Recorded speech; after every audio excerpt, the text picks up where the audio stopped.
So my name is Prerna. I am a 20-year-old graduate student at the Icahn School of Medicine in New York, and I'm working on finding new cures for patients that are resistant to a lot of existing cures for cancer. I have struggled with binge eating and also bulimia for a little while, for a number of years now. And I actually didn't realize it was a problem until it was too late. And that's kind of when I decided to seek help, and I think I'm in a better place now.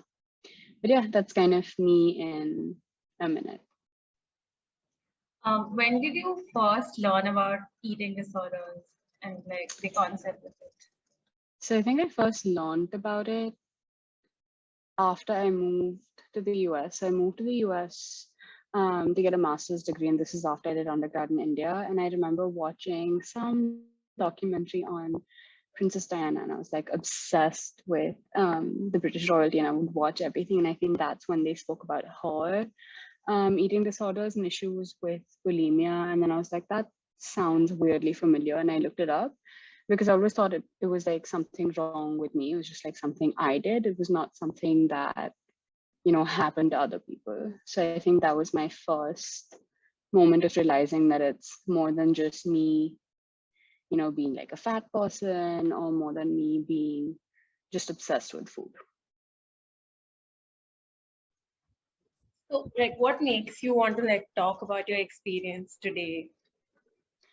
So I think just because for me it started when I was really, really young.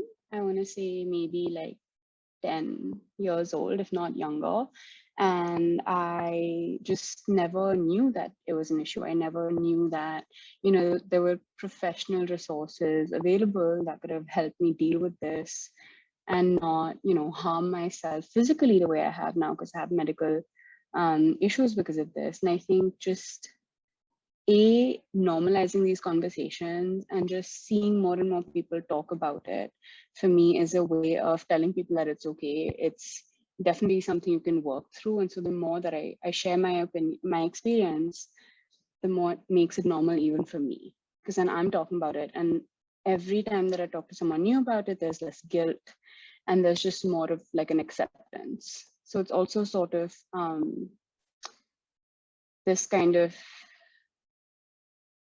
sense of, accepting, but then also letting go. Accountability, essentially.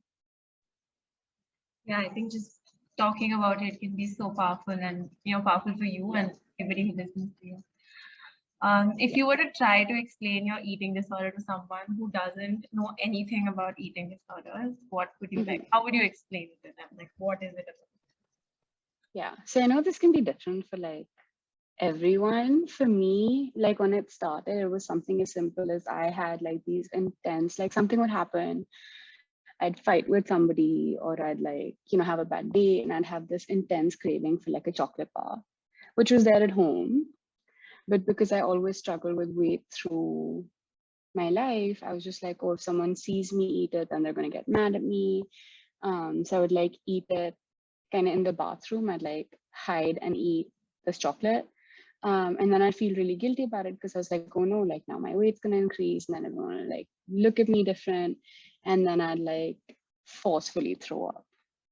And so I think that kind of for me is how it started, is just having food be my world, having like these obsessive thoughts about what I'm gonna eat, planning my meals. And it wasn't like, oh, let me just order like a bowl of pasta for lunch. It would be, let me order like 3 bowls of pasta, a thing of chocolate cake. And I would obsessively think about everything.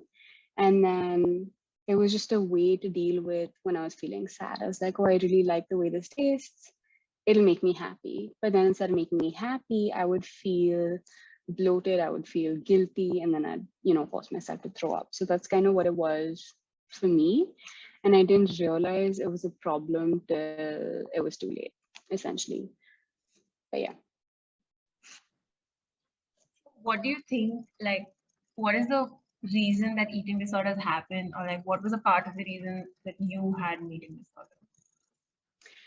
So I don't think I have like the training of the knowledge to say why they happen or like what goes on, right? I'm not a psychologist, I'm not someone that's trained in that field, but I think for me, the way it started was when I was really, really young, my dad had actually taken me to a dietitian, saying, I'm overweight and I need to get over that. And so it was just like these strict rules. If she can only have like half a cup of rice, even though I wanted like more because I'd like run around all day and I was hungry. So I think it was that concept of just regulating food and making it so strict.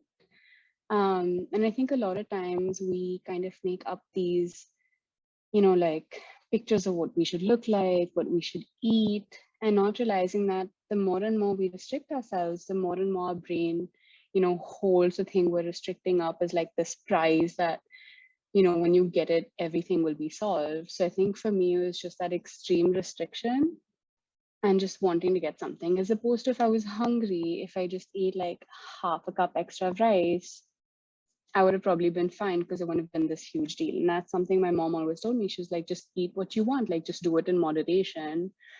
But I think a lot of it stemmed from me being overweight, me not wanting to look a certain way. And then, because of that, I had to restrict myself. So on a personal note, I think that's where my disorder stemmed from. How is your relationship with body image been? Like you mentioned that being a Yeah, factor. Yeah. Do you want to like I talk think about it's it a little been bit? pretty terrible through my life. I think a lot of it has to do with society as well. I think especially, the city I grew up in, Delhi, there's like this whole thing of image and, what you're supposed to look like. Um, so I think I've definitely always struggled with being on the heavier side and having these body image issues. But I've actually realized now over like the last, maybe I want to say 2 or 3 years, that it's okay, that I don't have to look a certain way, but I do want to be healthy. So now if I work out or I eat in a certain way, it is so that I don't get diabetes in the future, so I don't have high blood pressure, as opposed to me fitting into like size 0 jeans and bearing my midriff. So I think it's getting better, but it's definitely something I continue to struggle with. So for you, was there ever like a moment of realization of the fact that you have an eating disorder, or was there like a diagnosis, or like how did you deal with that? Yeah, so I think this is something that got worse for me when I moved away from home, because then I was alone. I had all this freedom to like eat what I want, do what I want. And so it got really, really bad. And then I think it was my boyfriend actually who got me throwing up once. And that's when he like sat me down.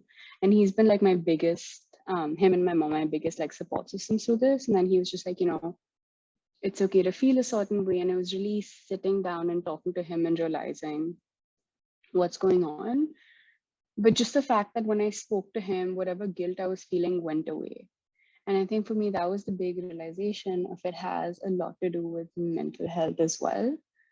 Um, and, I don't have to keep that guilt in me. And I don't have to continue with this vicious cycle. So I think my like aha moment was when I spoke to somebody and immediately felt better.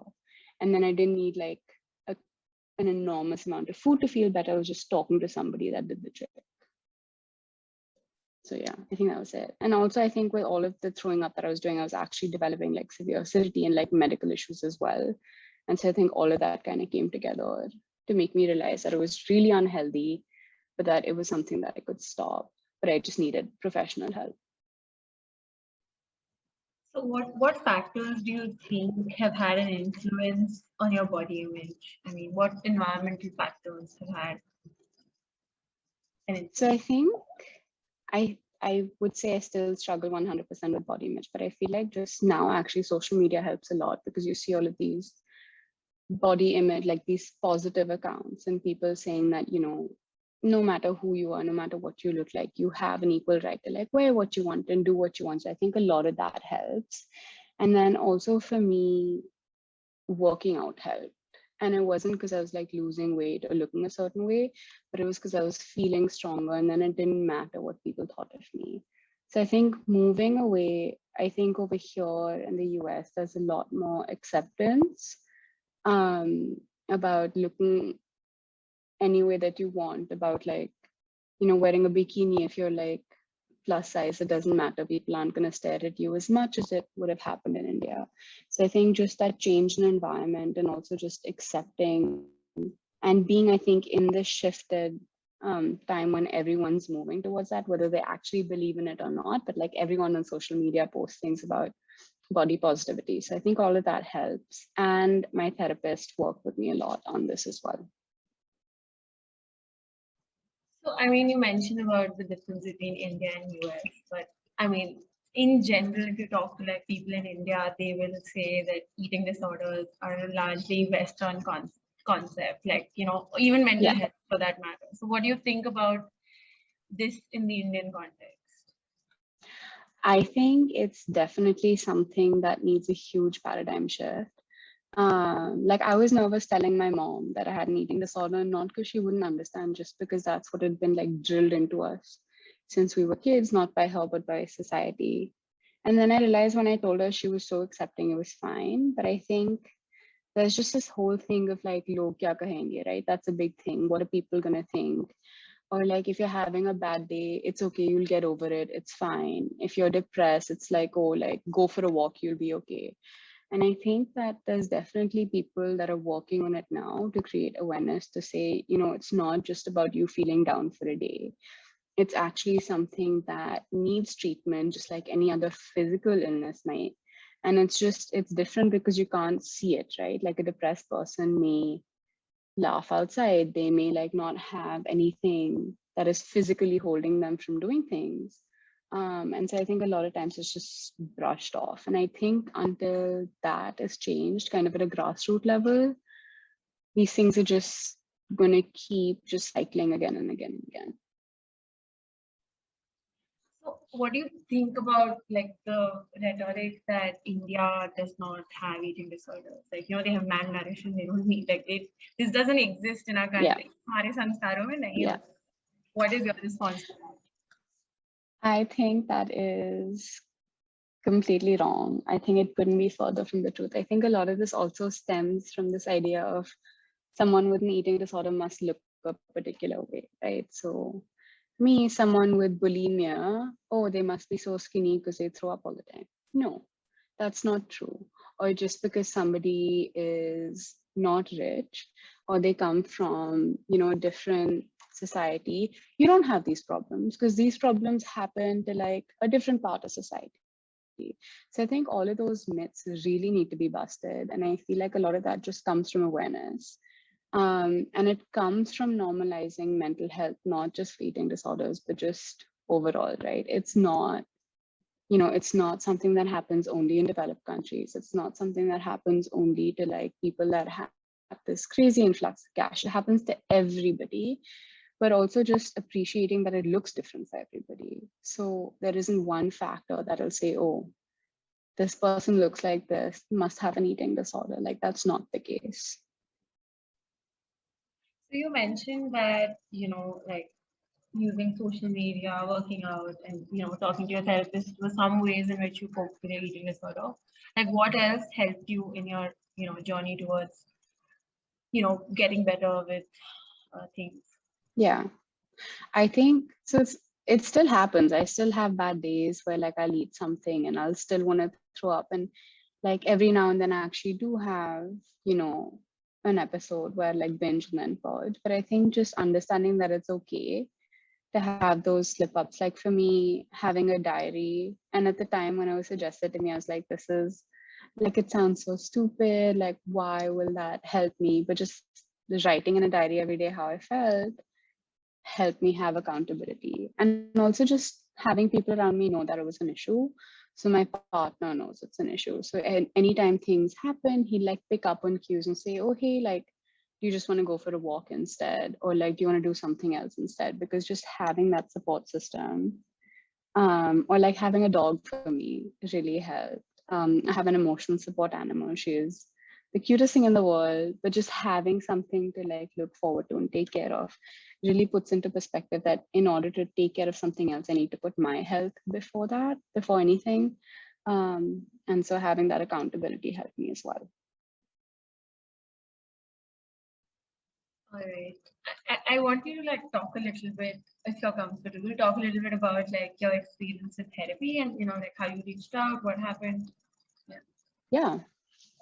So I think, like most people, I reached out to or like seeked help when I was too late, or not too late, but much later than it should have been, right? Because there's this thing of, oh, healthy people don't need therapy, or if you go to therapy, there's like something drastically wrong with you. So I think I carried that stigma with me, unfortunately.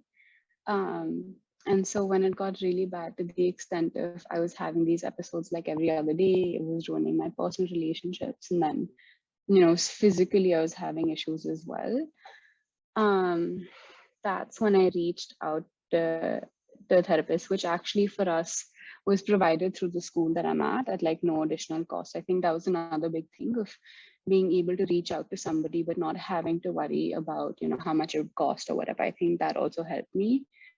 But then also for me, it was understanding that it isn't like a one and done. Like finding a therapist is very much like dating, right? You have to find the right person. You have to see if it's a good fit. So I went through like one or two people. I almost gave up because I was just like, I'm not getting anything out of this. It's not helping me. And every time that I shared what was going on with them, it was really difficult. And then I finally found the right person. So it definitely takes a lot of trial and error. But then opening up to them about everything was really hard. Like there were days when I'd like cry in therapy and feel bad about it. But having a therapist that was understanding of what I went through was super important. I definitely, the first few sessions felt like, oh, maybe there was something wrong with me. But as I spoke up more and more, I understood like where it was stemming from. I understood like different factors that are not that I didn't even think about that would that were like causing what was happening. So that really helped. But I feel like just finding the right person, because I had this experience very recently where I went to a doctor for a general checkup. And I was talking about how I have severe acidity because of my eating disorder. And this man looked at me and he's like, "Oh, you had an eating disorder. I hope it was the good kind where you lost weight. Ha ha ha." So just the fact that, there are always people that judge you, even in medical professions. I think for me, therapy helped me deal with things like that, because if I didn't have a therapist I spoke to, I feel like I would spiral after an interaction like that and just eat and throw up and feel bad. So I think just talking to my therapist helps. And I think the important thing to realize is they're not there to judge you. They're not gonna like go out of the session, call their best friend and be like, you aren't gonna believe what I heard, right? It's You're protected by these confidentiality laws or rules, and they're there to help you, not judge you. So I think that for me really helped. Yeah, I think the doctor was really like insensitive. I mean, how can he Yeah. think this? I mean, how can he think that's the right kind of eating disorder? Like, come on, it's wrong. Yeah, no, Sorry I you was had to like, do that. no, it's fine. It is what it is, right? You have to deal with people like that. But then you have to realize that it's not you, it's them. Yeah. And so it sucks to be them, but it was fine. What do you think? Like, sorry, moving on to that. Did you like have access to any other sort of support, like either support groups or I don't know, like self-help I material, didn't. something that helped? There was like some self-help material that I was looking at, but there's so many different kinds. And this one book that I actually purchased worked in a very different way, where it called you a pig for like doing certain things and was just like very derogatory. So that didn't help for me. I wish I had access to self-help groups. I think that would have really made my journey so much easier, because, to talk to somebody else that's dealing with this would have been amazing. I think at the time I was very embarrassed to reach out. I also didn't know where I would find, groups like this. So like, if I had something like Freed maybe 5 years ago where I could reach out and, find people to talk to, I think it would have helped an unbelievable amount. But I think for me, it was largely just confiding in my partner. Um, and then just, seeing a few resources here and there. All right. What do you think, like loved ones or like family members can do to support someone with an eating disorder? I think the first thing is to not be judgmental about it. it takes a lot to open up about something like this, because a large part of an eating disorder can be, or at least for me, it was like embarrassment and guilt of like, why can't I control this? Or like, I shouldn't be doing this, right? Um, so I think a large part of it is being accepting and hearing the person out, right? Don't interject and be like, oh, but this doesn't sound serious, or oh, you should just change that. Or like, don't turn this and make this about yourself, saying, oh my God, like my life is ruined, you have an eating disorder. Like, it doesn't help. So I think just hear people out, don't be judgmental. Maybe look up some resources, right? See how you can help. But it's not the responsibility of the person with an eating disorder to coach you about how to be supportive for them. So definitely like seek out resources and just be there in whatever way that you can. And if you can't, then make that clear. Let them know that it's not them, but it's just something that you are finding hard to accept. And so at this point, it would harm them more than help them. So just be very clear about how you feel and how you reach out. So like these ideas of, how we should look, how our body should be, like desirability, attractiveness, all of this, it's been something that's been foundational to the way we've been brought up. So like, what do you think it takes to like question these norms fundamentally? Like, how do you think we can do that? I think a lot of it has to do with getting out of the bubble. Unfortunately, a lot of it also stems from a gender bias, right? In India, you will hear more about this being said to women to be like, you have to look nice for your wedding. But how many times has a man told that? So I think a lot of it stems from moving out of your comfort zone. A lot of it stems from, you know, broadening your horizons in terms of like the kind of TV shows you watch, for example, in terms of understanding that toxicity is not okay, in terms of understanding that even if your loved ones, really look out for you, they're there for you, doesn't mean everything they do is okay. Just because you have parents or relatives you live with doesn't mean whatever they say is fine. So I think really understanding your feelings, understanding what makes you feel uncomfortable, and then speaking out about it. But I think it's much, much easier said than done, because also in our society, I think it's, respect elders and they're always right. So I think a lot of it comes from pushing that, but there's a lot of privilege that goes into being able to do that. And so it's understandable that not everyone can. But I'd say just like stepping out of your comfort zone is a huge thing, and not being scared to face some kind of backlash, to kind of accept that there are people that won't be there with you for your journey, and that's okay. And that you'd rather have genuine people in your life than people that seem cool, essentially. Yeah, I think questioning those norms are always hard for like anything, I guess. Yeah. What are some things you wish to change about the way people talk or like think about their own bodies or food or other people's bodies and the amount of food they eat Yeah. and stuff like that? Yeah. No, for me, I feel like this is somewhere that I used to struggle with a lot, and just the way I thought about myself. For example, I'd just be like, oh my God, I'm eating so much. I'd like constantly think about how much my partner's eating and be like, he's this 6 foot tall man. Why am I having 3 more bites than him? Or in my mind, I'd be like, it's okay, it's okay. Like he had like an extra serving of fries, so I feel okay. So a lot of it stems from this like competitive nature of what should be fine and what shouldn't. And I think a lot of times also, like I have friends um, that said something to me like, oh, I go to the gym and this person's such an eyesore. Like it's so bad to look at them. Like why are they even there? So I think that's when you stand up and you say, and I could have either just laughed it off, but I was like, that's not okay. Like it's not okay for you to say these things about other people. So I think it kind of starts with us, right? Like be okay with yourself, your body. You are going to be like 2 pounds, 4 pounds heavier at night than you are in the morning. Like things change, bloating happens. So A, be okay with that. And then B, also, I don't understand why, if like someone who's slightly more overweight wears a sari, there'll be aunties or people that say, oh, like, why is this person doing that? Or how can they step out in society like that? And a lot of times we think that too. We may not say it out loud. So I think it's just understanding that you need to change the way you think about yourself and people. And only then is it going to change for others as well. Because it doesn't matter, right? And I think a lot of it also comes from kind of media and mainstream society, where you see all of like these models and actresses that like look perfect and they're healthy, and that's great for them.